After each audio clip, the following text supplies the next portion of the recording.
All right, let's blur some faces here and track them if need be here in DaVinci Resolve. It's actually pretty simple and pretty easy to do. So we're going to start off with this clip right here because we won't have to track this one here. So to blur our faces, we're going to head over here to the color page. I know it sounds weird, but that's how we're going to do it here. So we're going to start off fresh. So I'll get rid of that node.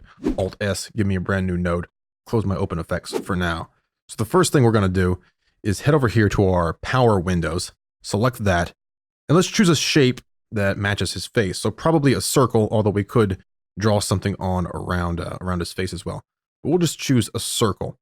I'll zoom in here just by scrolling up with my mouse wheel. I'll press down on my mouse wheel to adjust my position here. We're just going to shape this up around his face. Pretty simple to do. Now what we're lining up is this thick line here. This thinner line is what's called the Softness Control. And that sort of controls the fade of the blur we're gonna, kind of put on there. So you can increase that or reduce it down here or right up here as well. So right over his face, this thick line. That's pretty simple. Then head over to your open effects, grab our box blur and drop it right on, and we're pretty good. Let me show my power window. Might move it just a little bit, maybe make it slightly larger, make any changes over here that I want to, and that looks pretty good. We have them blurred out there. Looks good. Okay, turn off that overlay there. So we have them blurred out nice. Head back to the edit page. That, of course, is updated over here, as you can see. All right, looks good. So in this case, we didn't really need to track anything in here, but on this clip back here, we're going to have to track it because, as you can see, we have a lot of camera movement. So let's go ahead and blur her face and then also track it. Again, back over here to the color page, and we'll start from the very beginning. So I'll just get rid of that node and give myself a brand new one. And we'll do the same exact thing that we did last time. Head to our power window. We're going to grab a circle. In this case, doesn't have to be a circle, but make sure we're showing the power window there. And I'm going to press Shift F to give myself what's called full screen view. Okay, press down on my middle mouse wheel, drag that around, and go ahead and shape this here around her face, which is pretty quick to do. Maybe change the rotation a little bit, and then decrease that softness some. Okay, so that's pretty good. Shift F to go back here. Let me scroll out so we can see that.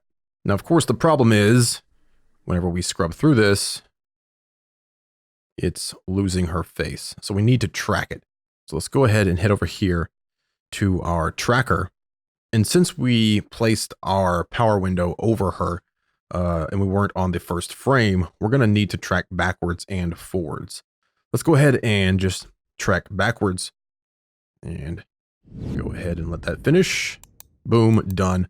I'll drag my playhead up here to the frame that we started on, right about there, and then track forward. Pretty simple, pretty easy to do. Okay, and that is done. So we play through that. That is a perfect track. Cool. So now we'll go ahead and apply our blur, and we could apply a box blur or maybe a mosaic blur, which looks like that. Of course, change things up in here however you want, but we'll Control Z out of that. I'll just use box blur, drop it right on, adjust anything in here that we need to, and that's pretty good right there. I'll go with Shift F again here, just to get this a little bit larger, and pull it back, and play through, and as you can see, perfect track. We have her blurred out. Okay. Boom. All right. So that is how you can blur faces and track them if need be.